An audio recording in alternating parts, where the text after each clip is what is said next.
পাশে কম আমলওয়ালা মানুষদেরকে দাফন দিলে লাভটা কি? এই কথার যুক্তি আছে না? দেখেন, দিল যার যত পরিষ্কার তার কথাও তত দামি হয়, ঠিক না?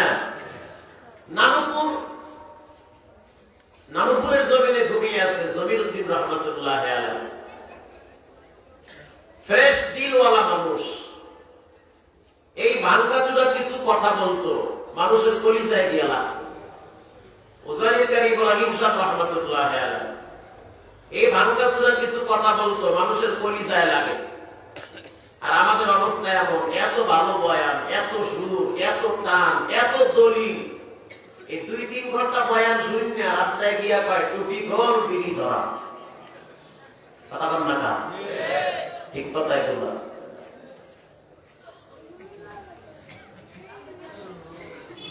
অসংখ্য মানুষ ইশারের নামাজের পর থেকে রাত 12টা পর্যন্ত চায়ের দোকানে বসে থাকে, এতগুলা দাঁড়িয়ে দিয়ে টিভিও দেখে, চাও টানে, বিড়িও খায়, আবার টিভিও দেখে। নাই একেবারে পাক্কা হাজির সাহেব। মসজিদে গেলেই মাথা গরম হয়ে যায়, ইমাম সাহেব তাড়াতাড়ি খারাপ নিয়ে সময় নাই, বারবার ঘড়ির দিকে চায়। আর চার দোকানে গেলে ধৈর্যের সহিত চা টানে আর বিড়ি খায়। কথা কম না?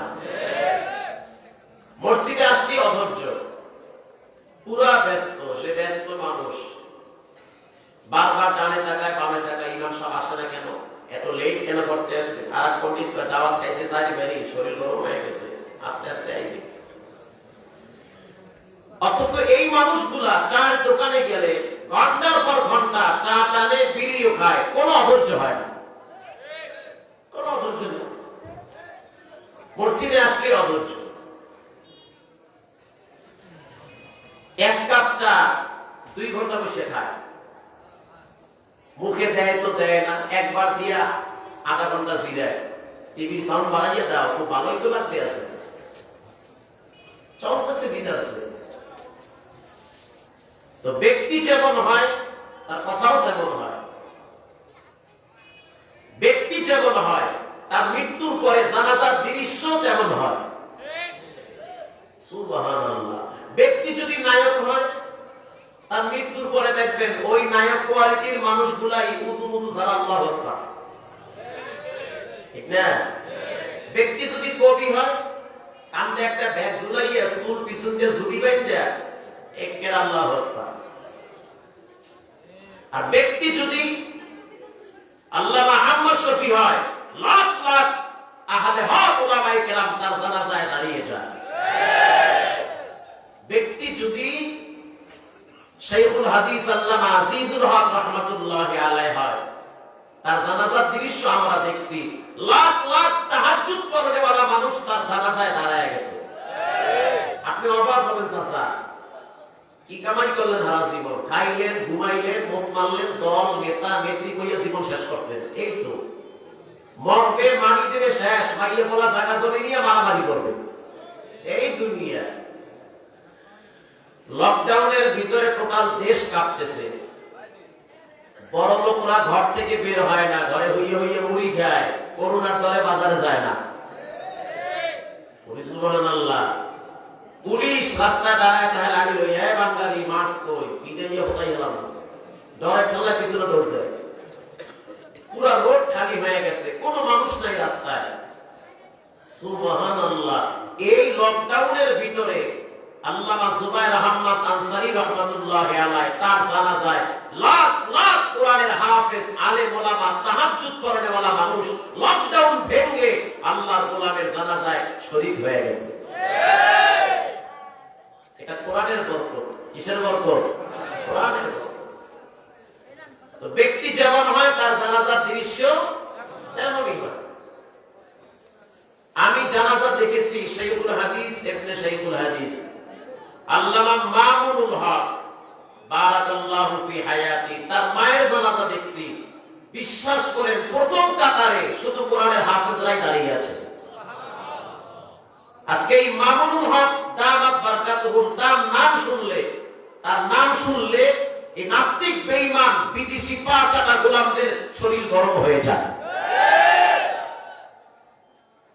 আপনি আপনি বললে কয়জন মারাইবে আপনার জানাজা, একটা নাউজুবিল্লাহ পারেন না।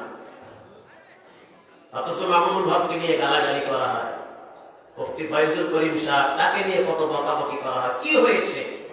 তোমাদের নাম মুছে যাবে, তাদের নাম মানুষের কলিজায় কিয়ামত পর্যন্ত থাকবে। এটা হলো কোরআনের বরকত। কিসের বরকত? কোরআনের বরকত। তো ব্যক্তি যেমন হয় তার কথাও তেমন হয়। তো এই কষাই বাতাস করে আর বলে, হুজুর আপনারা কি অধৈর্য হইতেছে? ধৈর্যের সহিত বসেন, ওই যাইবেন আপনারা, বাড়ি যাইবেন শান্তি নাই, বউ কইবে চাউল নাই, পেঁয়াজ নাই, তেল নাই, আর যন্ত্রণা। সকালবেলা মাইয়ে কইবে কোচিং এর টেহা দাও, এখন হইয়ে দিছো তা। ওলাই কইবে প্রাইভেটের ফিস দাও, ইমাম সাহেব কইবে এই যে 4 মাসের টাকা বাহি আছি স্যার। দোকানে যাইবেন কইবে আগামী মাসে হালখাতা, তাড়াতাড়ি টাকা পয়সা রেডি করো। যন্ত্রণার শেষ নাই। এখানে বসে আছেন, আল্লাহর দ্বীনের কিছু কথা শুনবেন, আখিরি মোনাজাতে আল্লাহর কাছে কান্নাকাটি করবেন, ফাঁকে ফাঁকে সুবহানাল্লাহ আলহামদুলিল্লাহ বলবেন। এর বিনিময় নেকের পাল্লা আস্তে আস্তে ভারী হইতে থাকবে। থাকবে তো ইনশাআল্লাহ? যায়েন না, থাকবে ইনশাআল্লাহ। পাখা দিয়ে বাতাস করে আর বলে, হুজুর যার কবরে সে যাবে। তো ভালো মানুষের কবরের পাশে উল্টা পাল্টা মানুষকে দাফন দিলে লাভটা কি? আসেন নানতুবি রহমাতুল্লাহ আলাইহি বলে, এই পাগলা তুই বাতাস করো কারে? ওজেরিটা আবার কি কইলেন? বাতাস তো করি আপনারে। কথা বুঝতেছেন তো? বাতাস করি আপনারে। না, তুমি আমারে বাতাস করো না, তুমি বাতাস করো ডাইনে আর বামে। আরে আল্লাহ, এটা আবার কি কইলেন? আপনি আমার শায়েখ, আপনি আমার রাহাবা, আপনি আমার উস্তাদ, আপনি আমার মুর্শিদ, আপনি আমার ভালোবাসার মানুষ, আমি আপনাকে বাতাস করি, প্রচন্ড গরম। কাসেম নানতুবি বলে, বাতাস যদি আমারই করো তো ডাইনে বামে এত কাপড় চুপুর লড়ে কে? কথা বুঝতেছেন? এখন আল্লাহ দ্বীন যিনি কষাই, তিনি উত্তর দিতেছে, ওহো এরা তো আমার উসিলায় মাগনা বাতাস পায়। সুবহানাল্লাহ বললেন না? রঙে তাকওয়া, রঙে সিদক, রঙে দ্বীন, তা'আবুদু বাকিব ওয়াদবার আবেদি। দিল যদি আল্লাহর জন্য ব্যস্ত থাকে, আল্লাহর জন্য ব্যস্ত, দিলের ভিতরে যদি তাকওয়ার রং থাকে, তখন বান্দা হাতের দিকে তাকাইয়াও ভাবে এটা নেতা নেত্রী দেয় নাই, এটা আমার মালিক আল্লাহ দিয়েছে। বাতাস করি আপনারে, ডাইনে বামে যাকে কাপড় চুপড় লড়ে, এরা আমার উসিলায় মাগনা বাতাস পায়। কাসেম নানতুবি রাহমাতুল্লাহি আলাইহি বলেন, আমাকে বাতাস করার কারণে যদি ডানে বামে বাতাস মাগনা পায়, আল্লাহর কোন প্রিয় বান্দা, আল্লাহর কোন নেককার বান্দা অন্ধকার কবরে যখন চলে যায়, ডানে বামে যখন উল্টা পাল্টা মানুষের দাফন হয়, আসমান থেকে যখন রহমতের বাতাস শুরু হয়, ডানে বামে উল্টা পাল্টা মানুষগুলাও আল্লাহ ওলির উসিলায় ফাও বাতাস পায়। কথা বুঝছেন ভাই? সুবহানাল্লাহ, কত দামি কথা। এটা যদি মৃত্যুর পরে হয়, মৃত্যুর পরেও যদি মানুষ ভালো মানুষের কবরের পাশে থাকতে হয়, তো মৃত্যুর আগে তো আরো জরুরি ভালো মানুষের সাথে সম্পর্ক রাখা। ব্যক্তি যেমন হয় তার ডানে বামের মানুষগুলোও তেমন হয়। ইমাম সাহেব, মুহাদ্দিস সাহেব, মুফতি সাহেব, মাওলানা সাহেব, এদের ডানে বামে মদখোর, জিনাকার, জুয়ারু, এরপরে সুদখোর, ঘুষখোর, এরা কম ভিড়ে। ইমাম সাহেব যেই কোয়ালিটির, তার আশেপাশের মানুষগুলাও ওই কোয়ালিটির বেশি চাপে। এই জন্য এই মাদ্রাসা মসজিদ লেগে থাকে, এটা নসিবের ব্যাপার। আপনার চান কপাল, আপনার পকেটের টাকা যে আল্লাহ মসজিদ মাদ্রাসার জন্য নিচ্ছে, আপনি ভাববেন আল্লাহ আপনাকে ভালোবাসতেছে। হাজারো মানুষ সমাজে আসে, অনেক টাকার মালিক, বছর আয় আর যায়, কিন্তু হজ করার মতো নসিব হয় না, যাকাত দেয় না। অথচ এমনও দেখছি বাইতুল্লাহ গিয়া, ওই সুবহানাল্লাহ, রিকশাওয়ালা বাইতুল্লাহ গিয়া লাব্বাইকের আওয়াজ দেয়। হজ করা, যাকাত দেওয়া, আল্লাহর দ্বীনের সাথে লেগে থাকা, এটা কি টাকার ব্যাপার না তকদীরের ব্যাপার? তকদীরের ব্যাপার। আমি আপনাদের সামনে সূরা লোকমান থেকে একটি আয়াত তেলাওয়াত করেছি। লোকমান অনেক দামি একজন ব্যক্তি। লোকমান হাকিম আল্লাহর একজন প্রিয় বান্দা। কালো মানুষ, দেখতে তেমন সুন্দর না, কিন্তু আল্লাহর কাছে এমন ভাবে কবুল হয়ে গেছে যে লোকমানের নামে কোরআনে একটা সূরাই নামকরণ করা হয়েছে। পৃথিবীর ভিতরে তিনজন কালো মানুষকে আল্লাহ সম্মান দিয়েছে। কয়জন? তিনজন কালো মানুষকে আল্লাহ পাক সম্মানের উচ্চ মাকাম দিয়েছে। এর ভিতরে এক নম্বরে লোকমান, দুই নম্বরে বেলাল, তিন নম্বরে হযরত ওমর ফারুক রাদিয়াল্লাহু তাআলা আনহু, আযাদকৃত গোলাম মাহজি অথবা মাহজা। তিনজন কালো মানুষকে আল্লাহ সম্মান দিয়েছে। আল্লাহর কাছে কে লম্বা, কে বেটো, কে কালো, কে পরিষ্কার, এটার কোনো ভেদাভেদ নাই। যার দিল যত ভালো আল্লাহর কাছে তার মর্যাদা তত বেশি। কত বড় বড় রাষ্ট্রপতি রাস্তার পাশে ঘুমিয়ে থাকে, কেউ খবর নেয় না। আবার খবর শুনলাম জিকির করতে করতে একজন মানুষ কবরে গেছে, গাড়ি থামাইয়া তার কবরের পাশে মানুষ দাঁড়ায় কবর জিয়ারত করে। আছে না নাই? কত বড় বড় এমপি মন্ত্রী কবরে চলে গেছে, কত বড় বড় শিল্পপতি কবরে চলে গেছে, কেউ নামও নেয় না, খবরও নেয় না। আবার ওই চরমনার জমিনে ঘুমিয়ে আছে কালো মানুষ, লাখ লাখ মানুষ তার জন্য ভোর রাত্রে কবরে নেকি পৌঁছায়া দেয়। মুফতি আমিনী রহমাতুল্লাহি আলাইহি কবরে গেছেন, লাখ লাখ ছাত্ররা তার জন্য ভোর রাত্রে কবরে নেকি পাঠায়া দেয়। ঠিক না ব্যাঠি? উজানির কারি ইব্রাহিম রহমাতুল্লাহি আলাইহি কবরে চলে গেছে, লাখ লাখ মানুষ তার জন্য ভোর রাতে কান্না করে, তার মাগফিরাতের জন্য নেকি পাঠায়া দেয়। আছে না নাই? এজন্য আল্লাহর কাছে কে কালো, কে বেটো, কে পরিষ্কার, কে সুন্দর, এটার কোনো ভেদাভেদ নাই। আল্লাহর কাছে ওই ব্যক্তির মর্যাদা সবচেয়ে বেশি যার দিলটা বড় পরিষ্কার। লোকমান হাকিম রহমাতুল্লাহি আলাইহি, লোকমান হাকিম এমন একজন আল্লাহর প্রিয় গোলাম। প্রাথমিক জীবনে তিনি মানুষের বাড়ির বকরি চড়াইতো, কামলা দিয়া খাইতো।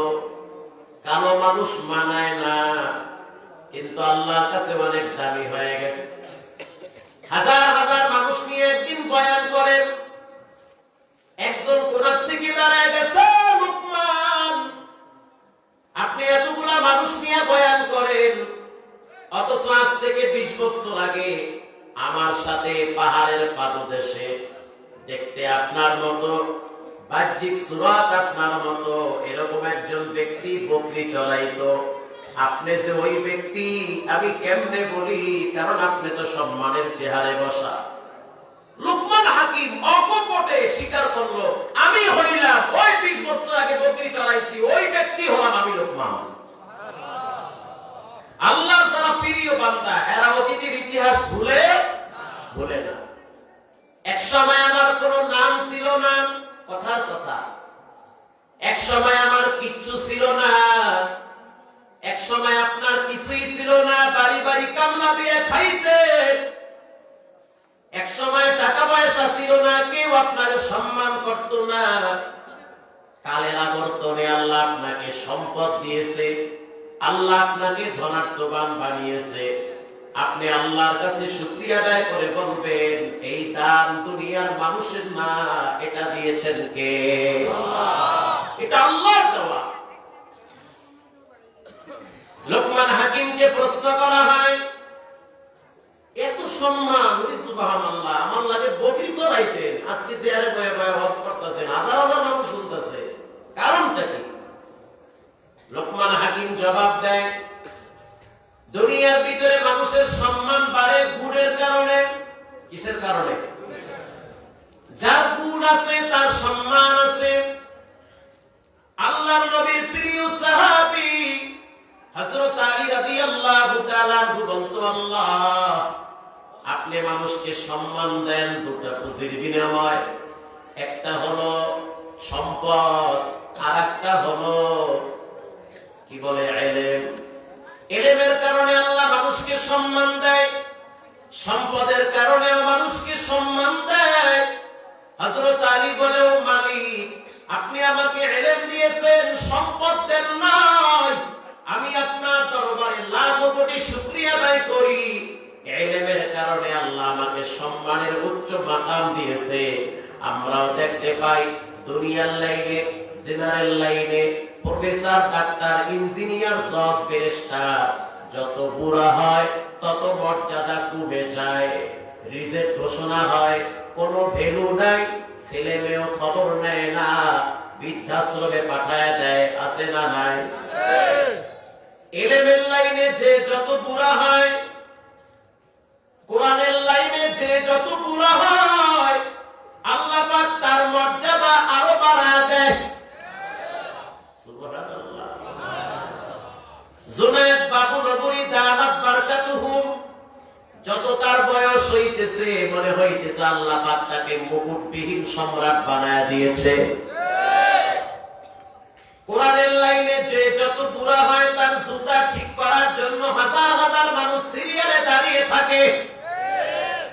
পটিয়া মাদ্রাসায় গেলাম, 100-র উপরে বয়স একজন মুহাদ্দিস, নাম বললেই চিনবেন। রুমে গিয়া দেখতেছি ঢাকার বড় বড় আলেমরা রুমাল দিয়া জুতা মুছতেছে।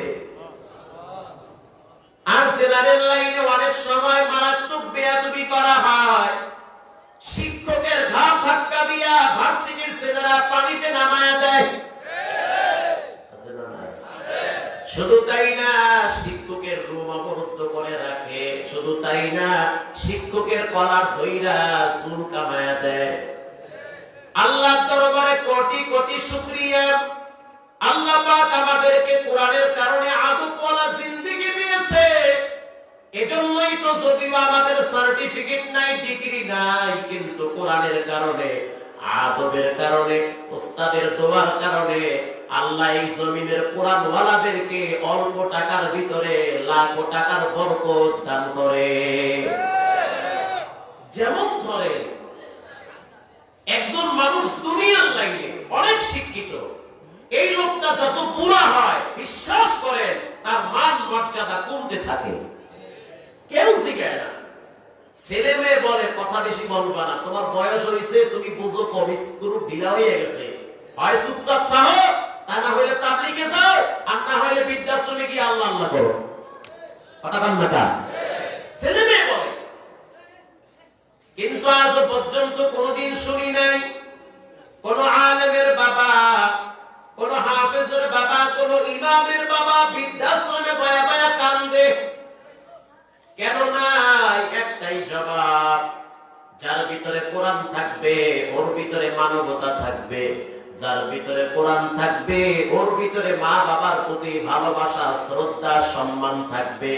জীবন চলে গেল, মা বাবার সাথে খারাপ ব্যবহার করবে না।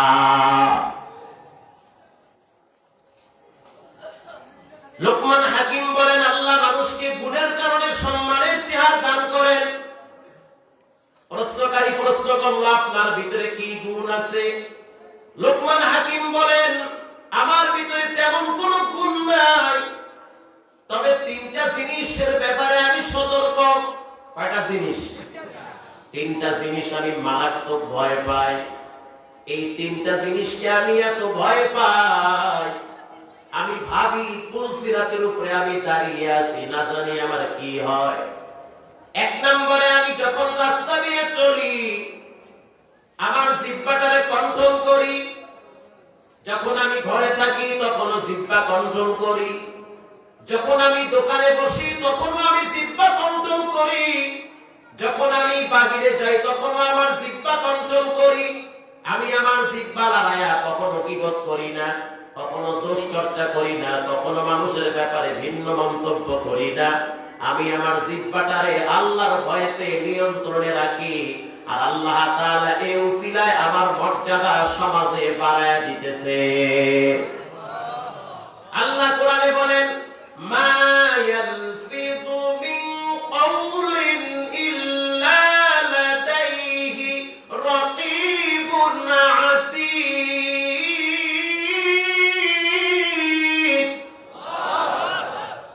জিহ্বা লড়াইয়া যেই কথাটাই বলা হয় ওই কথাটা রেকর্ড করেন কে? প্রত্যেকটা কথা রেকর্ড হয়। জিহ্বার কারণে মানুষ জাহান্নামী হবে। এই খুরসাগারা আমাদের মধ্যেও আছে, কোনো কাম নাই। তিনজনে এক জায়গায় বাইয়া চা খাই আর আরেকজনের সমালোচনা করি, আছে না ভাই? আহা, দামি ইবাদত, কষ্টের ইবাদত গুলো আরেকজনকে আমরা স্বেচ্ছায় দিতেছি। তাহাজ্জুদের আমল আরেকজনকে নির্দ্বিধায় দিয়ে দিতেছি। আপনি জানেন আপনি যার ব্যাপারে গীবত করতেছেন আপনার আমলগুলা তার অ্যাকাউন্টে চলে যাচ্ছে, এটা মানুষ জানে না। নকলের জন্য আসল নষ্ট করতেছে। কথা কি বুঝতেছেন? আচ্ছা আপনারা বলেন, পটটা দেখি, একটু পানি নেই, এটার ভিতরে কি আছে ভাই? এটার ভিতরে আর জোরে বলেন, এটার যদি মুখা না থাকে পানি কি থাকবে বেশিক্ষণ? তাক লাগলেই তো বলে যাবে। স্ত্রী স্বামীকে বলতে আছে যে, ও স্বামী আমার, তুমি তো অনেক চালাক মানুষ। বলে, হ্যাঁ আমার মতো চালাক কেটা আছে? বিদেশ থাকছি 10 বছর, টাকা পয়সা কামাই করছি না, আমি অনেক চালাক। ঠিক আছে, বাজারে গিয়া 1 কেজি সরিষার তেল নিয়ে আসবা। কয় কেজি? 1 কেজি সরিষার তেল আনবা। কত মানুষ বাজারে যায়, কত জিনিস ফাও নিয়ে আসে। তুমি কেমন বেড়া হইছো? বাজারে যা যা দেয় বেড়ারা তাই নিয়ে আও, ফাওটা আনতে পারো না? আচ্ছা আপনারা বলেন, 1 কেজি চাউল কিনলে 1 মুঠ চাউল বেশি দেয় না? হয় না? পাল্লা মাপ সমান সমান একটু বেশি দেয়, একটু বেশি দেয়।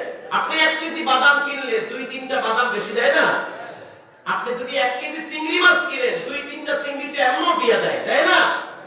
এগুলো মহিলারা খুব হিসাব করে যে তুমি কেমন বেড়া, বাজারে যা বাড়াও কিছু ফাও জিনিস আনতে পারো না?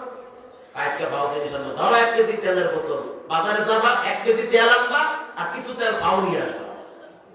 বেড়ায় চিন্তা করলো ভোর ধুমকার খাওয়া যাবে না, যা করে কোথায় আসবো কাপাই গেলাম। বাজারে গিয়া দোকানদাররা বলতেছে, এই মিয়া 1 কেজি তেল দাও।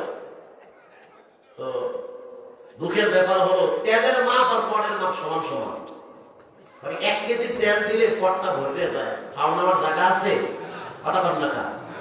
1 কেজি তেল যখন দিল, বাস পরে চাইয়া দেখছে মুখ খাও নাই, জ্বালা আছে না?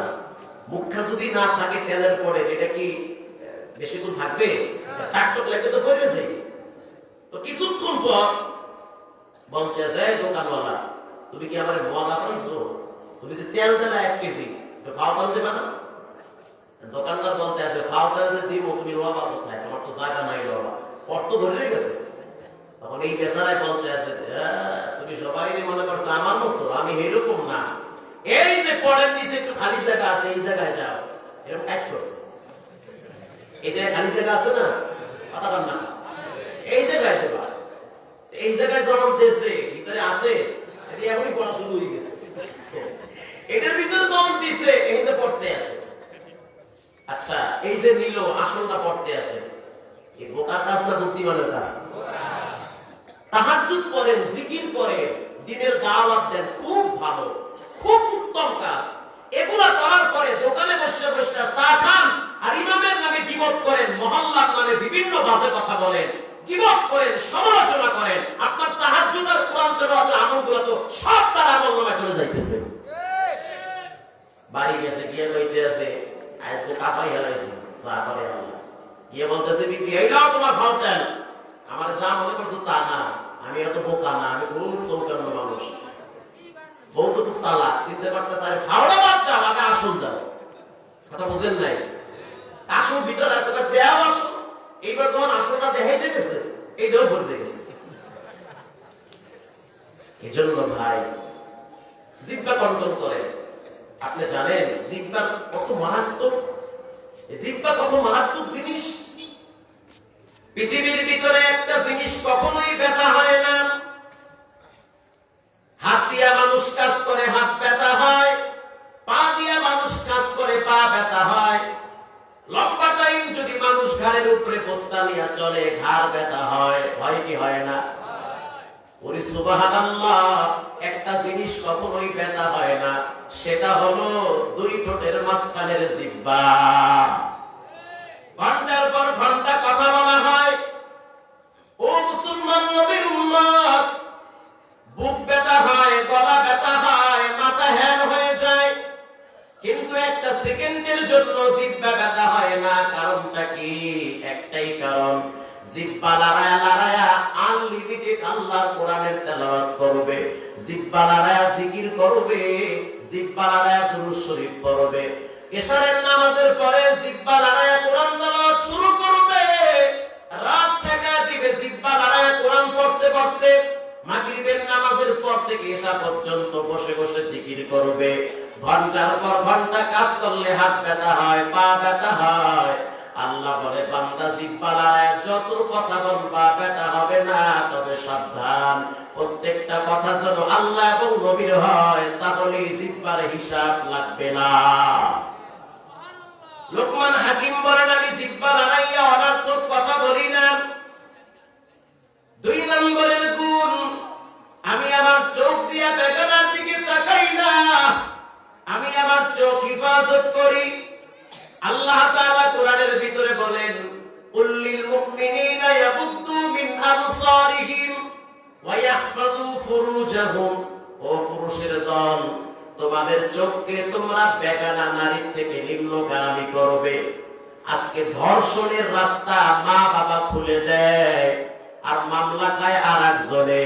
প্রত্যেকটা মা বাবা যদি তাদের ছেলে মেয়েগুলারে কন্ট্রোলে আনতো, বাংলাদেশের ভিতরে ধর্ষণের মতো জঘন্যতম অপরাধ হতো না। সমাজে একটা স্লোগান হয়, দেশ বাঁচাও সমাজ বাঁচাও। এই দেশ আমার, এই সমাজ আমার। এই দেশের ভিতরে যত অন্যায় হয়, এই দেশের ভিতরে যত ধর্ষণ হয়, এই দেশের ভিতরে যত রকমের অপকর্ম হয়, যত দুর্নীতি হয়, যত ডাকাতি হয়, এগুলা বাহিরের মানুষ করে না দেশের মানুষ? কথা বলবেন না? ধর্ষণের সেঞ্চুরি কি বাহিরের মানুষ করছে না দেশের মানুষ?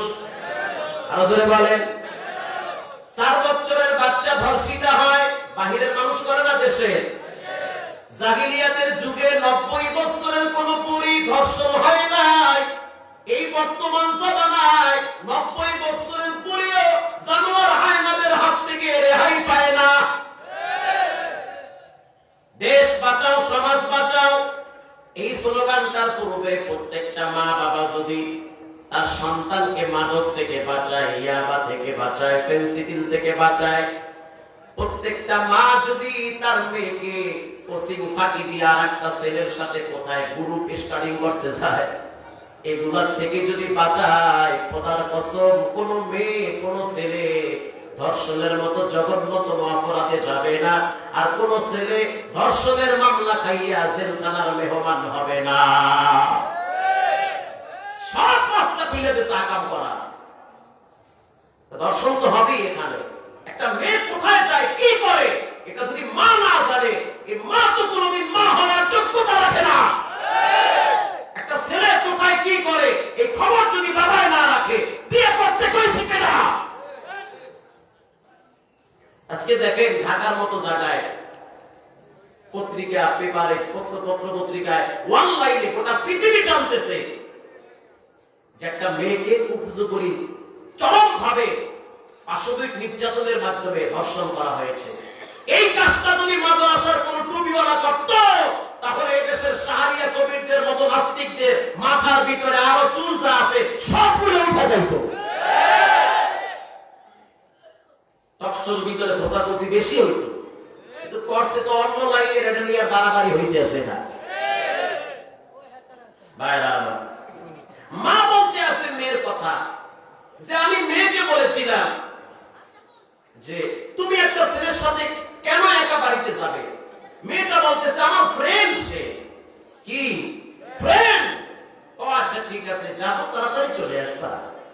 তো গেছে, আইসে তো লাশ হয়ে। আল্লাহ পাকের বিধান, একটা কথা মনে রাখবেন, আল্লাহর বিধান যেখানে নাই, রাসূলের তরিকা যেখানে নাই, ওখানে অশান্তি হবে, কেউ ঠেকাতে পারবে না। রাসূল কি বলেছেন? হুব্বুদ দুনিয়া রাসূল কুল্লি খাতিয়া। সমস্ত গুনাহের মূল দুনিয়ার মহব্বত, ভালোবাসা, টাকা পয়সার মহব্বত, নারীর মহব্বত, অবাধ যৌনাচারের মহব্বত। এই সমস্ত এগুলার কারণে একের পর এক মহামারী রূপ ধারণ করেছে, এই ধর্ষণের মতো। আরে ভাই, ধর্ষণের আইন ফাঁসি, এই আইন যদি আরো করা হয়, ডাবল ফাঁসিও দেওয়া হয়, ধর্ষণ বন্ধ হবে না। মেয়েদেরকে শালীন পোশাক পরাতে হবে, তাহলেই ধর্ষণের পার্সেন্ট কমে আসবে।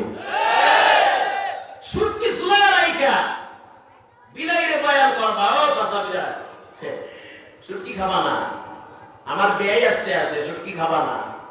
বিশ্বাস করে এই বিলাইরে যদি আপনি 2 ঘন্টা বয়ান কইরা সুটকি যদি খুললে আলমারির উপরে ঝুলাই রাখেন বা আলমারির উপরে যদি রাখিয়ে দেন, বিলাই তো রাত্র গভীরের সময় নজর দেবে সুটকির দিকে, যে আমার 3 বছরের জেল না 14 বছরের জেল দেবো, আমি সুটকি খাবই খাবো। আর সুটকির মালিক যদি এই সুটকিটারে আলমিরার ভিতরে ঢুকে রাখতো, সুটকি পচে যাইতো, রুড়ি পড়তো, কিয়ামত হয়ে যেত, এরপর সুটকির দিকে বিলাইয়ের নজর যাইতো না, মুখও চাইতো না। এজন্য পিটানো উচিত সুটকির মালিক নেই, পিটানো দরকার এই সমস্ত ছেলে মেয়ের বাবাদেরকে, এই সমস্ত ছেলে মেয়ের মাদেরকে। ছেলে মেয়ের কোনো দোষ নাই, 100% কোনো দোষ নাই, সব দোষ ছেলের মা আর বাবা। আমি তো জীবনে আমার আব্বার চেহারা দিকে চাইয়া বাঁকানো করে কথা কম, এই সাহস তো হয় না। সকালবেলা দেখেন, একটু গোড়ায় আসি, এদেশের 95% মা এবং বাবা, এদের ইচ্ছা কি? এদের ইচ্ছা হলো তাদের ছেলে মেয়েদের ভবিষ্যৎ জন্য উন্নতি হয়, তাদের ছেলে মেয়েদের লেখাপড়ার জন্য দিন দিন উন্নতি হতে থাকে, লেখাপড়ার পর যেন তাদের ভবিষ্যৎ আলোর দিকে যায়। আল্লাহ পাক বলেন, কোরআন ছাড়া ভিন্ন পথে কোনোদিন আলোকিত পথ জাতি খুঁজে পাবে না। তুমি হাজার চেষ্টা করার পর কোনো লাভ হবে না। দেখেন, একটা জিনিস বুঝেন, একজন মা, কি কোনো সমস্যা হয়েছে না? একজন মা সকালবেলা বাচ্চারে বলে যে বাবা, তোমার না প্রাইভেট, তোমার না কোচিং, প্রাইভেট আর কোচিং এর জন্য মা তার মেয়েকে ধমক দেয়, দেয় না? বাপ তার ছেলেকে ধমক দেয়, তোমার না প্রাইভেট, তোমার না কোচিং, তোমার না সামনে পরীক্ষা আছে, তাড়াতাড়ি উঠো। কি আদর, কি শাসন! মা তার মেয়ের বড় আদর করে বলে, আম্মু, মাম্মি, বাবা, তোমার না পরীক্ষা, উঠো, ওরে সোনা লক্ষ্মী আমার। উড়াইয়া এরপরে লুডুস আর ডিম চারটে ধরে খাওয়া, খাওয়ানোর পরে কান্দে একটা ব্যাগ ঝুলাইয়া দিয়া কোচিং এ, প্রাইভেটে আর যাইয়া বেলাকে কেজিতে পাঠায়া দেয়। অথচ আল্লাহর আরশ পর্যন্ত গরম হয়ে গেছে, সকালবেলার সূর্য উঠাইয়া দিয়েছি, ফজরের নামাজের জন্য মেয়েকে একবারও ধমক দেওয়া হয় না, একবারও বাপ তার ছেলেকে ফজরের নামাজের জন্য বলে না। এই ছেলে মেয়ে বড় হওয়ার পরে ওই শির মতো মা বাবাকে জবাই দিবে, এটাই তো জাতি তাকায় তাকায় দেখবে। আরো কত কিছু হবে, রেডি হন।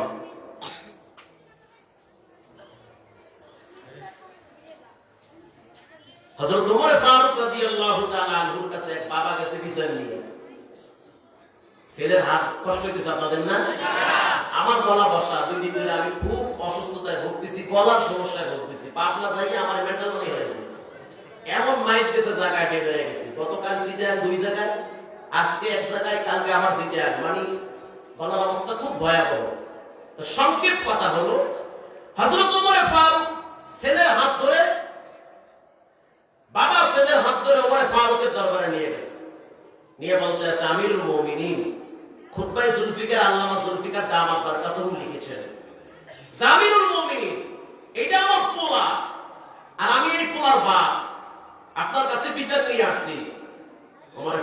বলতে আছে কিসের বিচার? আমার খাওয়ান পরন দেয় না, থাকার জায়গা দেয় না, আমার পকেট খরচা দেয় না। আমার ছেলে তো বড় হয়েছে, কামাই করে। হযরত ওমর ফারুক তরবারির দিকে তাকাইতেছে। এই যুবক বলতে আছে হুজুর তরবারির দিকে চাইেন না, আমার কথাটা একটু শুনে, আমার বাপে যা কইতে আছে এইটা শুনে আমার কল্যাণ হলেই দিয়েন না, আল্লাহ রাস্তায় আমার কথাটা শোনেন। হযরত ওমর ঠান্ডা হয়ে গেছে, বলতেছে হ্যাঁ তুমি কি তোমার বাবা খাওয়ান পরন দাও না? না দেই না। ওই বাবা কত বড় সাহস, ডাইরেক্ট না দেই না। হযরত ওমর ফারুক আবার প্রশ্ন করলো কেন দাও না? এবার যুবক পাল্টা প্রশ্ন করতেছে, মানে ছেলে হযরত ওমর ফারুককে প্রশ্ন করতেছে, আমিরুল মুমিনিন আমার বাপ তো বিচার নিয়ে আসছে আপনার কাছে, খাওয়ান দেই না, পরন দেই না, এই দেই না, সেই দেই না, একটু ঘোরায় আসেন না। গাছের আগা কি এমনি এমনি ওঠে না গোড়ার থেকে উঠে? কথা বল না, গোড়ার থেকে উঠে, তা গোড়ায় আসেন। গোড়ায় আসলাম বাবা। দুনিয়াতে আগে বাবা আছে না ছেলে আছে? আপনারা বলেন না, ভুলে বলাইছে না, বাপ আগে আছে। যেহেতু বাবা দুনিয়াতে আগে আসছে, দায়িত্ব কার আগে? যখনই যুবক বলল যে দুনিয়াতে কে আগে আছে, যুবকের কথায় হযরত ওমর ফারুক বলতেছে বাবা আগে আছে, তো দায়িত্ব কার আগে? হযরত ওমর ঠান্ডা হয়ে গেছে, দায়িত্ব বাবার আগে। কি দায়িত্ব? এটা আপনি আমাকে বলেন, আমার বাবারও বলেন, বাবাও শুনুক আমিও শুনি। যখনই বললো বাবাও শুনুক আমিও শুনি, বাবার চেহারা গেছে কালো হয়ে, কথা খাইছি এক সাকিয়ে বিচার দিয়ে গেলাম।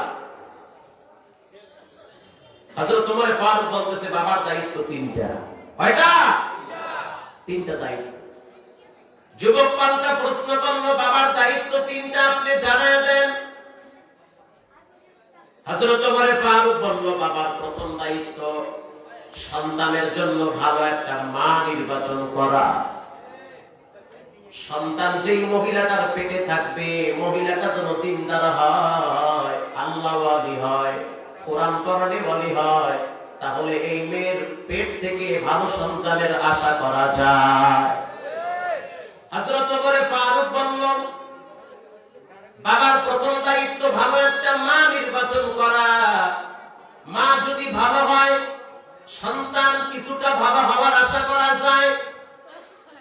মা যদি উল্টা পাল্টা হয়, বাচ্চা পেটে নিয়ে রিমোট দিয়া বারবার সিরিয়াল গুলা পাল্টায়, স্টার জলসা কিরণ মালা নিয়ে সারাদিন বসে থাকে বাচ্চা পেটে নিয়া, এই বাচ্চাটা দুনিয়াতে আসার পর আগেই তো মোবাইল তালাশ করবে, আগেই মোবাইল বসবে, কান্দে, থামাইতে গিয়া কার্টুন দেখাল লাগে, এরপরে থামবে কান্না। এই চিটাগাং পটিয়ে গেছি একবার বসে সিএনজি, আর অনেক বছর আগের কথা। সিএনজি ড্রাইভার বলতে আছে হুজুর আমার পোলা মাত্র 4-5 বছর বয়স, এইটা ঘুমের ভিতরে গান করে। আমি কই দেখো তোমার সান কপাল, তোমার কপালটা তো সুমা দিয়ে আমি বাবা, তোমার তো সান কপাল। আমার পোলায় ঘুমের ভিতরে গান করে, কি গান করে? সিএনজি ড্রাইভার খুব মজার বলতে আছে, পোলায় গান কইতে আছে, আমার বউ নাই তোমারও স্বামী নাই, চলো বন্ধু ভিক্ষা কইরা খাই। সুবহানাল্লাহ, এটাও সুবহানাল্লাহ, আউযুবিল্লাহ নাউযুবিল্লাহ। এই লাদাত বলা, এটা ঘুমের ভিতরে গান করে, আমারও বউ নাই তোমারও স্বামী নাই, চলো বন্ধু ভিক্ষা কইরা খাই। চিন্তা করছে। আমি বললাম ভাই রাগের কিছু নাই, আপনার ছেলে কি আপনার স্ত্রী কি মোবাইল আছে? মোবাইল 4টা মোবাইল আমার বউ, ভাই 3টা থাকে ইত্যাদি, তো 3 ভাই মিললে মোবাইল পাঠাইছে অনেকগুলো, আমিও দিছি কিনে। ওরে সুবহানাল্লাহ, তো খেলা জমে গেছে এইবার। এই মোবাইলে কি আমাদের মতো মৌলবী কো ওয়াজ আছে? কারে আল্লাহ ওয়াকম কি এই এর মধ্যে সব গান বোঝায়।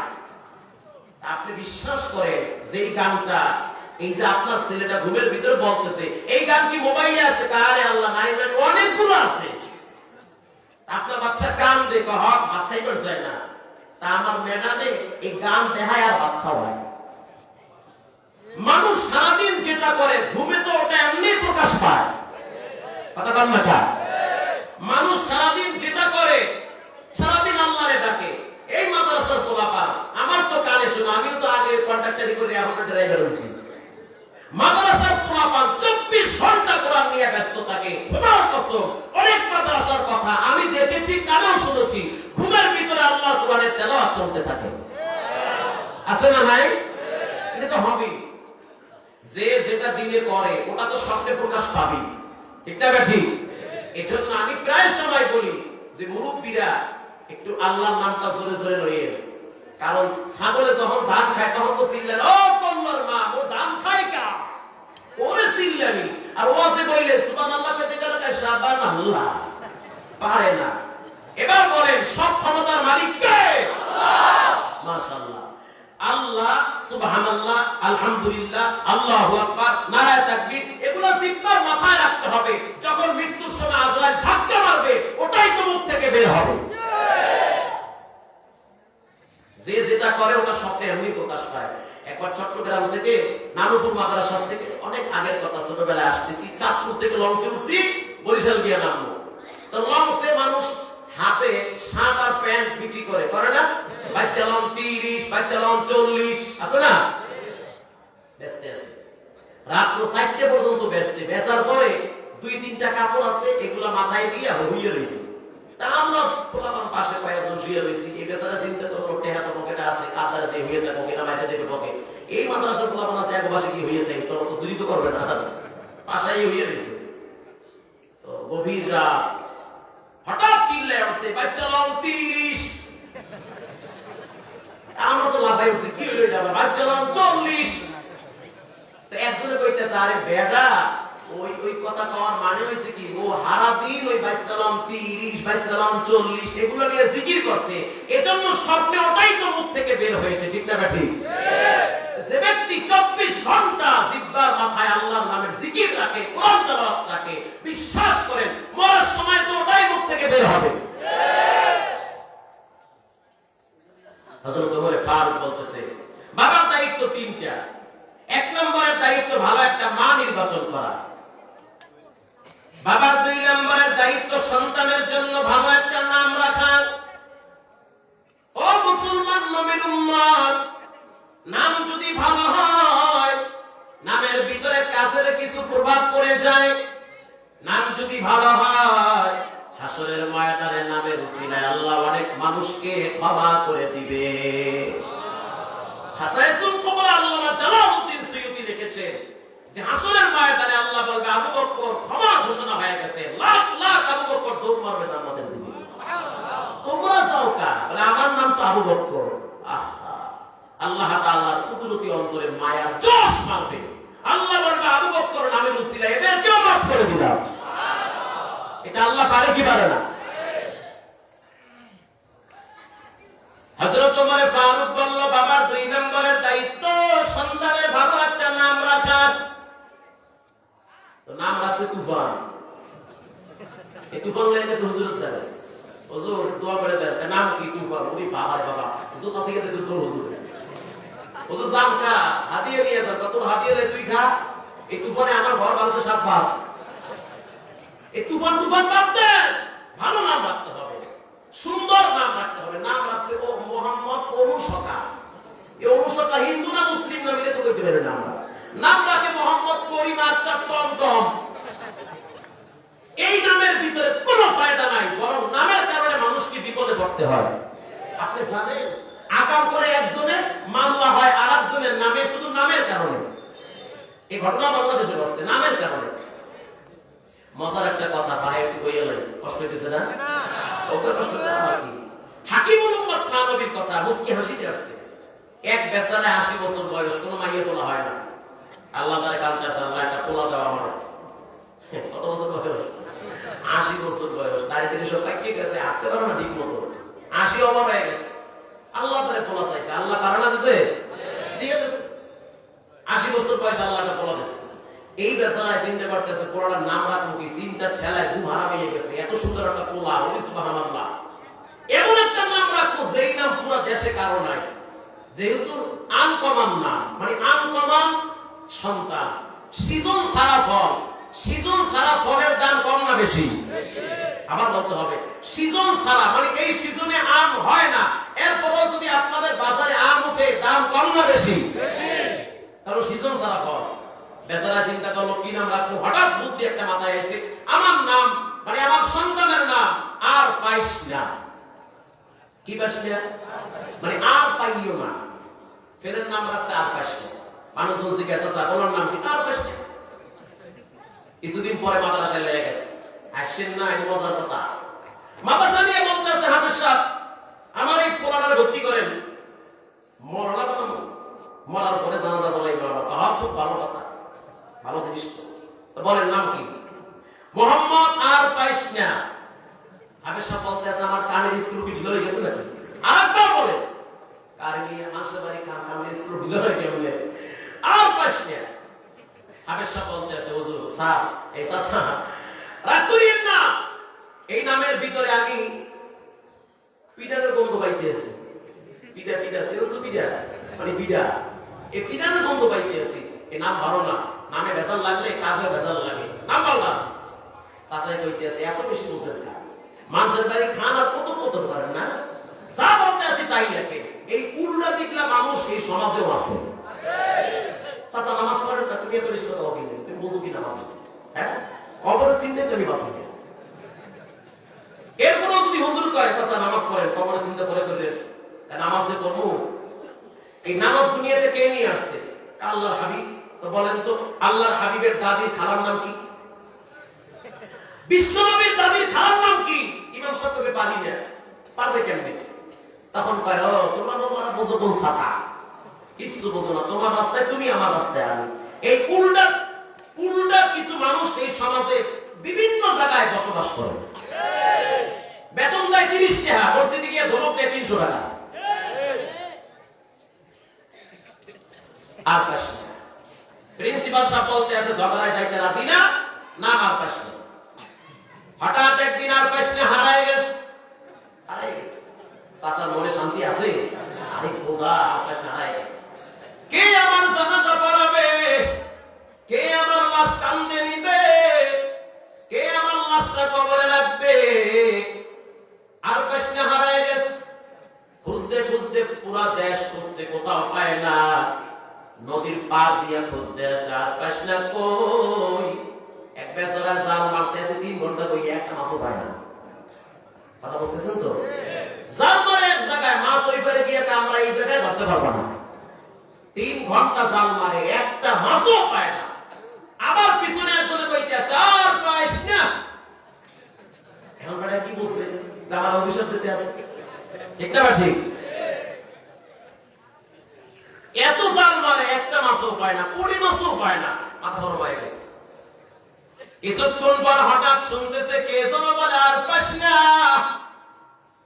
যখনই বলল আর পাইস না, জালওয়ালার বুঝতে বাকি নাই এই অভিশাপের কারণে আমি মাছ পাই না। মাছ ধরার গুল্লি মারি লাগিল, কইছে লাঠি ওরে সুবহানাল্লাহ।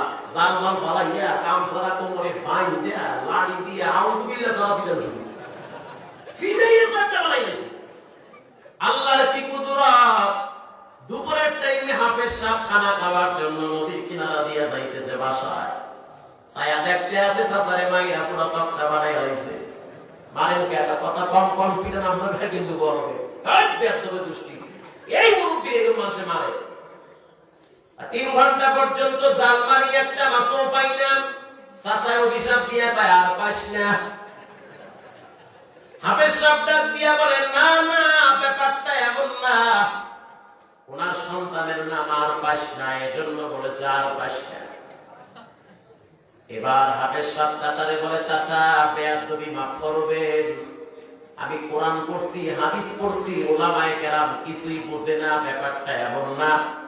আলেমদের কথা মতো যদি না চলেন, একা একা পণ্ডিতি করলে, রামবামদের দালালি করলে, রাস্তাঘাটে এখানে সেখানে বছর বাড়ি খাইতে হয়। সোজা তো বললে সোজা, এখন কেমন লাগে দিনের খাইতে তো বাবা ঠিক কথাই কইছে।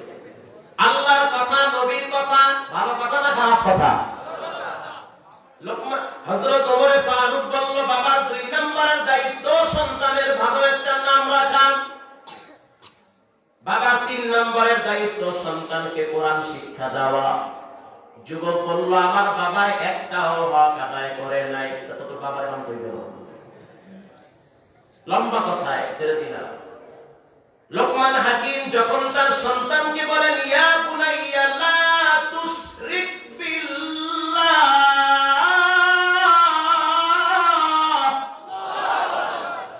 বাপ সন্তানকে বয়ান করে। আপনি কয়দিন আপনার ছেলেকে বয়ান করছেন? বাপ সন্তানকে বয়ান করে, ও কলিজার টুকরা সন্তান, লা তুশরিক বিল্লাহ, আল্লাহর সাথে কাউকে অংশীদারিত্ব করিও না। এই জমিনের মানুষগুলা যদি তাদের ছেলে মেয়েদেরকে এরকম কোরআনের ব্যাপারে, আল্লাহর ব্যাপারে, নবীর ব্যাপারে ছোটবেলায় যদি শিক্ষা দিত, বড় হওয়ার পরে কোন ছেলে মেয়ের হাতে মা বাবা জবাই হতো না। আমি তো আমার আব্বারে দেখছি সকালবেলা চিকন কঞ্চি নিয়ে পাশার উপরে বাড়ি ধরে রসগোল্লা মানে কঞ্চি চেনেন তো, বাসে কঞ্চি চেনেন না? একদিন যদি নামাজে দেরি করে যাইতাম, পরের দিন বাবাই ঘরে 144 জারি করত। বাবাই মায়ের বলতো, খবরদার, আমার পরিশ্রমের টাকার দ্বারা সন্তান যদি টাইম টু টাইম মসজিদে না যায়, এমন সন্তানের জন্য ঘরে খাবার পাক হবে না। প্রত্যেকটা বাবা যদি ছেলে মেয়েদের ব্যাপারে এমন সতর্ক হয়, আমার দিল বলতেছে কোন সন্তান মদখোর, জুয়াখোর, ইয়াবাখোর হতে পারে না।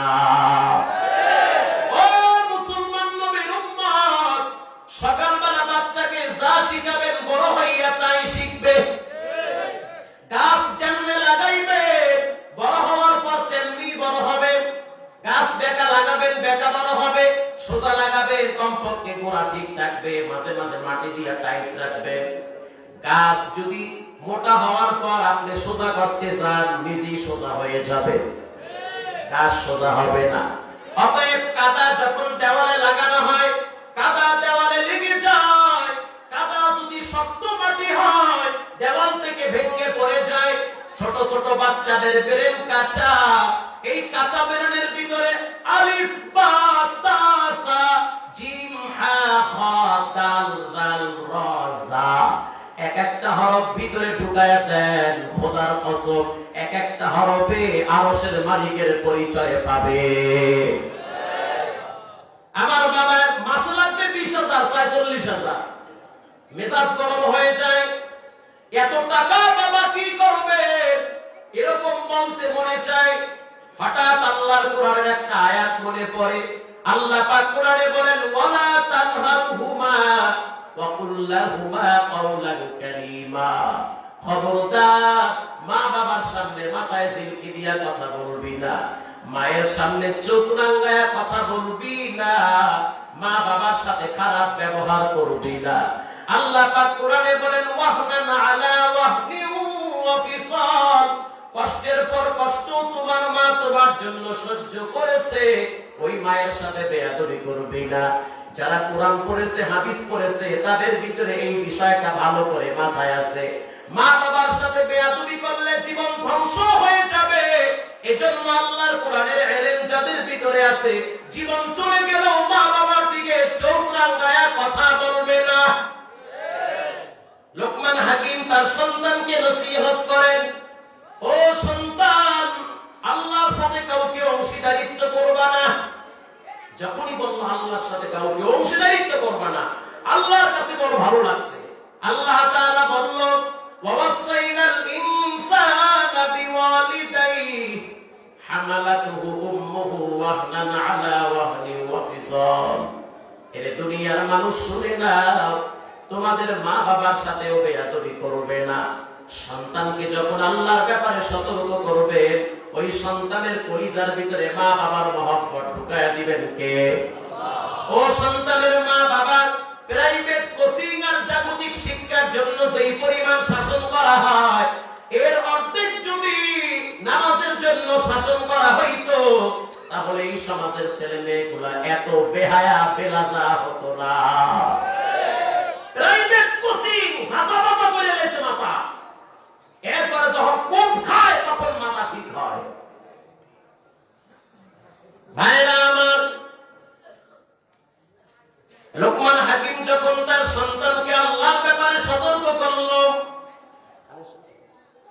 আল্লাহর ব্যাপারে যখন সতর্ক করলো, আল্লাহ তাআলা কোরআনের মাধ্যমে দুনিয়ার সব সন্তানকে সতর্ক করেছে।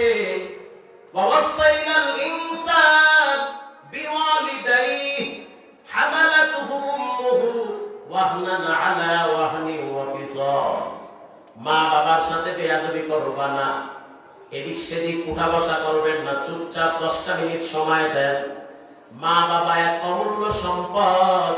আল্লাহর ভালোবাসা যেমন বান্দার উপরে পূর্ণতা লাভ করেছে, মায়ের ভালোবাসাও সন্তানের উপরে পূর্ণতা লাভ করেছে। আল্লাহ এবং নবীর পরে সবচেয়ে সন্তানের কাছে দাবি হলো মা আর বাবা। চাঁদপুর বাস স্ট্যান্ডে এক সন্তান ল্যাংটা অবস্থায় ইংরেজিতে কথা বলে, লেখতেও পারে। খবর নিয়ে জানলাম মাস্টার্স কমপ্লিট করেছে, অথচ ল্যাংটা অবস্থায় মেধা বিকৃত হয়ে গেছে। পরে জানতে পারলাম একদিন বিবির কথা মতো মায়ের মাথায় বাঁশ দিয়ে আঘাত করেছে, রক্ত বের হয়ে গেছে। মা আল্লাহর কাছে হাত বাড়াইছে, আল্লাহ ওর বিচারটা আমার চোখের সামনে দেখাও। বলতে দেরি হয়, সকালবেলা এখন বিবিকেও চিনে না, মাকেও চিনে না, কাউকে চিনে না, ল্যাংটা হয়ে ঘুরে। এজন্য সাবধান, বেয়াদবির সীমা আছে। উলামায়ে কেরাম, উস্তাদ, মা বাবা, এই জায়গাগুলা খুব মারাত্মক জায়গা। এই জায়গাগুলায় বেয়াদবি করলে জীবন তছনছ হয়ে যায়, তছনছ হয়ে যায়। আল্লাহর হাবিব রাহমাতুল লিল আলামিন একদিন ঘরে আসলো। আম্মা জান আয়েশা বলে, ও নবী আমার, এক মায়ের ভালোবাসা দেখছি। আল্লাহর হাবিব বলল, কি মায়ের ভালোবাসা দেখলাম? আম্মা জান আয়েশা বলল, বাড়ির সামনে এক মা তার 2টা বাচ্চা নিয়ে দাঁড়িয়ে আছে, ক্ষুধার যন্ত্রণায় হাঁটতে পারে না। আমি আয়েশা বুঝতে পারলাম ক্ষুধা লাগছে, এজন্য আমি 2টা খেজুর বাচ্চা 2টাকে দিয়েছি। মা 2টা খেজুর বাচ্চা 2টার মুখে দিয়েছে। কিছুক্ষণ পর এই মহিলাটা আবার আমার দরওয়াজার সামনে দাঁড়িয়ে আছে। আম্মা জান আয়েশা বলল, আর একটা খেজুর আছে, এটাও আমি দিয়ে দিলাম। বললাম, এটা আপনি খাবেন। এই খেজুরটাও দেখলাম অর্ধেক করে 2টা বাচ্চার মুখে তুলে দিয়েছে। এই কথা যখন বলতেছে, আল্লাহর হাবিবের চোখের পানি বায়া বায়া পড়তেছে।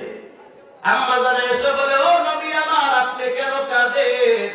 আম্মা জান আয়েশার কথায় বিশ্বনবী বলল, এই মুহূর্তে আমার মায়ের কথা মনে পড়েছে। ছোটবেলায় আমি আমার মাকে বেশি দিন পাই নাই, চাচার আদর ভালোবাসায় আমি বড় হয়েছি। অতএব মায়ের ভালোবাসা সন্তানের জন্য অনেক বেশি। মা বাবার সাথে বেয়াদবি একেবারেই করা যাবে না। আল্লাহর কোরআনের পরিষ্কার বিধান, ওয়াহনান আলা ওয়াহনিন ওয়া ফিসাল। কষ্টের পর কষ্ট তোমার মা তোমার জন্য সবচেয়ে বেশি করেছে। মা পেটে বাচ্চা ধারণ করে, বাচ্চা পেটে আসার পরেই মায়ের বমি শুরু হয়ে যায়। বাচ্চা পেটে যত বড় হয়, মায়ের অবস্থা আরো খারাপ হয়। বাচ্চার ভিতরে যখন রূহ আল্লাহ দিয়ে দেয়, বাচ্চা পেটের ভিতরে হাত নাড়ায়, পাও নাড়ায়, মাঝে মাঝে পেটের ভিতরে হাত দিয়া ঘুষা মারে, পা দিয়া লাথি মারে, মাথা দিয়ে আঘাত করে। মা একবার জমিনে বেহুশ হয়, আবার দাঁড়া যায়, আবার বেহুশ হয়ে যায়। বাবা এত মাত্রাই না ঘুমায়, অথচ মা কষ্টের পর কষ্ট সন্তানের জন্য এটা সহ্য করে। এজন্য আছে শরীয়তে নিয়ম হলো, সন্তান মারা গেলে বাবাই যেতে পারবে কবরের পাশে মাটি দিতে, মাকে যাওয়া নিষেধ। কারণ মা নিজের হাতে সন্তানকে কবরে রাখবে, এটা সহ্য করতে পারবে না। সন্তানকে কবরে রাখার আগে মা নিজেই কবরে শুয়ে পড়বে। এজন্য শরীয়তে ইসলামে মাকে কবরে যাওয়া নিষেধ। খবরদার ওই মা বাবার সাথে বেয়াদবি করিয়েন না। অসংখ্য যুবক আছে যৌবনের তাড়নায়, ক্ষমতার গরমে বেয়াদবির ভাবটা এতই করে যে মা বাবার সাথেও বেয়াদবি করে। আছে না নাই? খবরদার, জীবন তছনছ হয়ে যাবে, টিকতে বেশি পারবা না। আল্লাহর হাবিবের একজন সাহাবী আলকামা, মৃত্যুর আগে আগে জিহ্বা বেঁকা হয়ে গেছে। আলকামার মায়ার নবীর কাছে খবর যায়। আল্লাহর হাবিব আলকামার মাকে খবর দেয়। বৃদ্ধা মহিলা লাঠিতে ভর দিয়া বিশ্ব নবীর দরবারে এসেছে।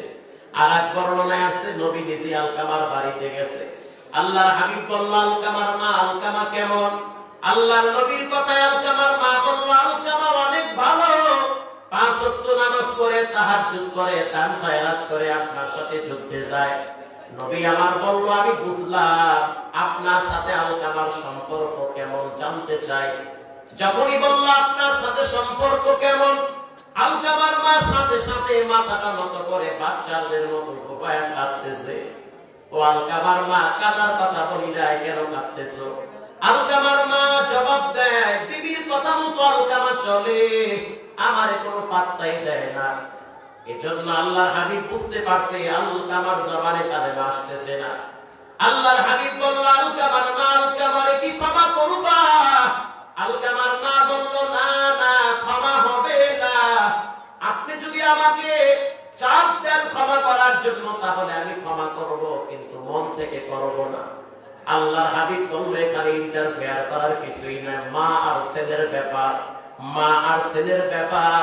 নবীও পর্যন্ত এখানে কোনো নাক গলায় না, নবীও হাত বাড়ায় না, মা আর ছেলের ব্যাপার। আল্লাহর হাবিব কোনো দায়িত্ব নেয় না। হযরত বিলাল কি বলল, বিলাল লাকড়ি আন, আলকামারে জানায় দিব।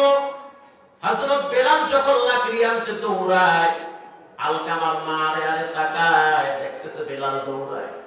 ওগো নবী, আসলে কি আপনি আলকামারে জ্বালায় দিবেন? বলে, হ্যাঁ, দুনিয়ার আগুনের চেয়ে 70 গুণ পাওয়ার হলো জাহান্নামের আগুন।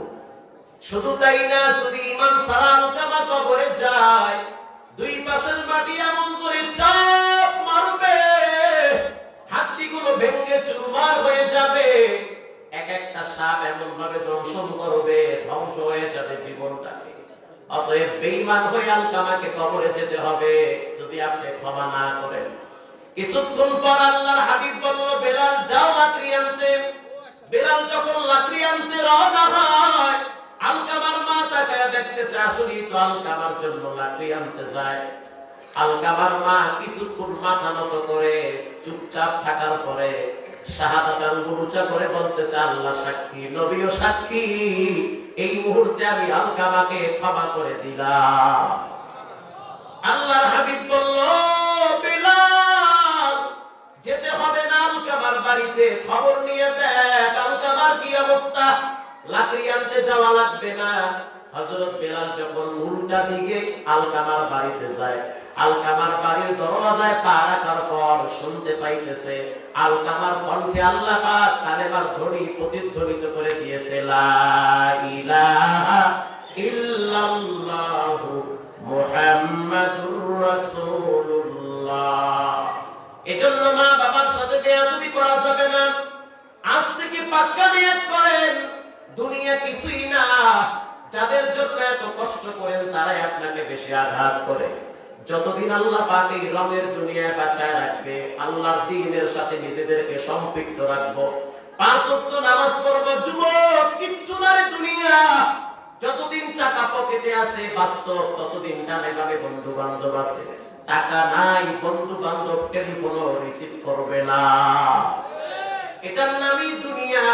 আজকে যদি পঙ্গু হয়ে বিছানায় পড়ে যাও, আজকে যদি প্যারালাইজ হয়ে বিছানায় পড়ে যাও, দেখবা নিজের মা বাবারাও তোমাকে খারাপ চোখে দেখবে, আপনজনরাও তোমারে তাড়ায়া দিবে।